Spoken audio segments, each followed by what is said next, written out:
Good morning. My name's Greg Crossley. I've been an online attendee at Kane First for the past several months, uh, pre-COVID, during COVID, and post-COVID. My association is because Pastor Calvin and I have become great friends through our work together with the Western Pennsylvania VOAD.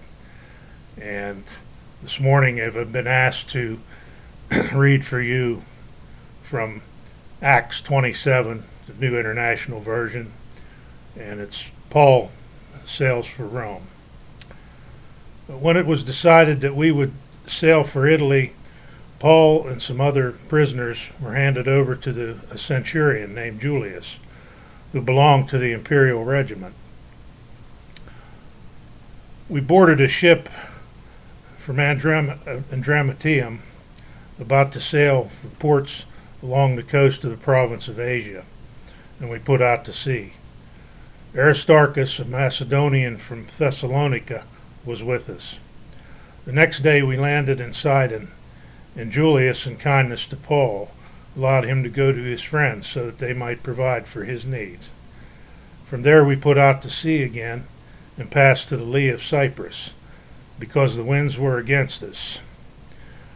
When we had sailed across the open sea off the coast of Cilicia, in Pamphylia, we landed in Myra, in Lycia. There the centurion found an Alexandrian ship sailing for Italy and put us aboard. We made slow headway for many days and had difficulty arriving off of Nippus. When the wind did not allow us to hold our course, we sailed to the lee of Crete, opposite Salmone. We moved along the coast with difficulty and came to a place called Fair Havens, near the town of Lasea. Much time had been lost, and sailing had already become dangerous, because by now it was after the Day of Atonement. So Paul warned them, "Men, I can see our voyage is going to be disastrous and bring great loss to ship and cargo, and to our own lives also."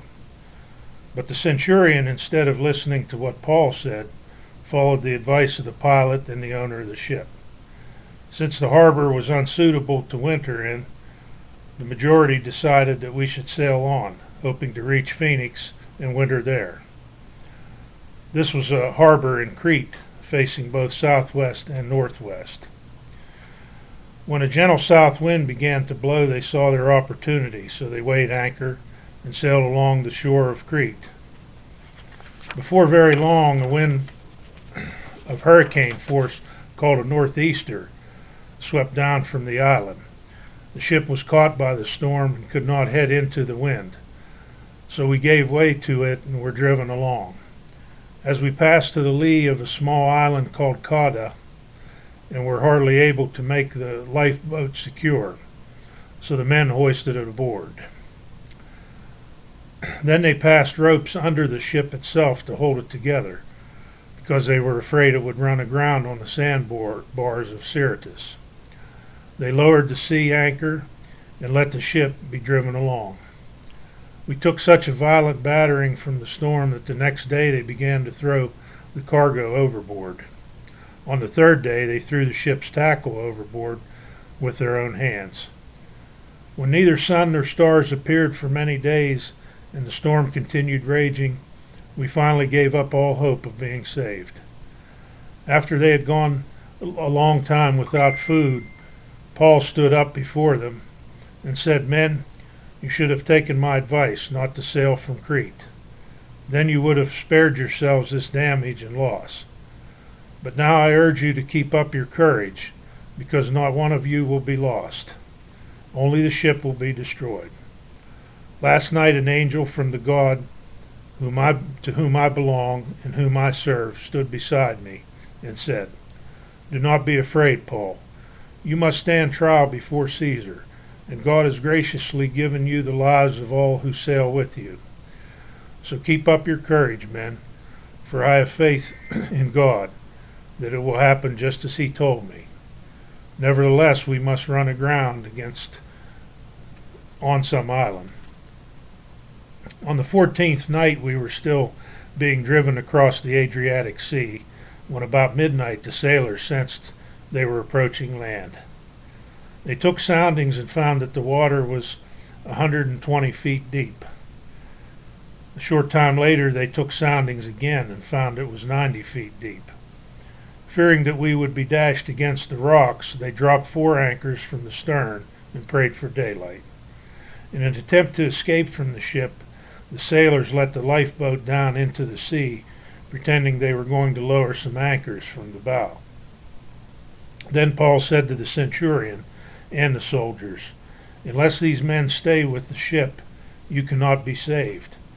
So the soldiers cut the ropes that held the lifeboat and let it drift away. Just before dawn, Paul urged them all to eat. For the last 14 days, he said, you have been in constant suspense and have gone without food. You haven't eaten anything. Now I urge you to take some food.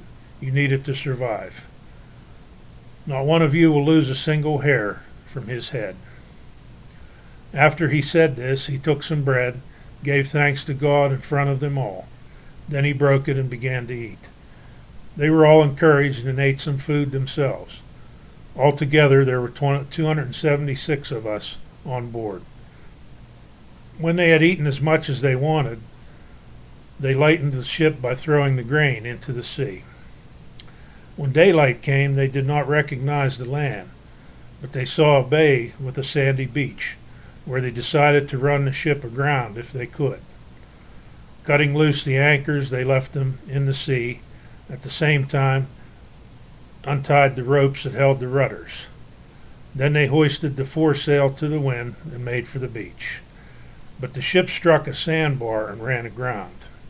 The bow stuck fast and would not move, and the stern was broken into pieces by the pounding of the surf.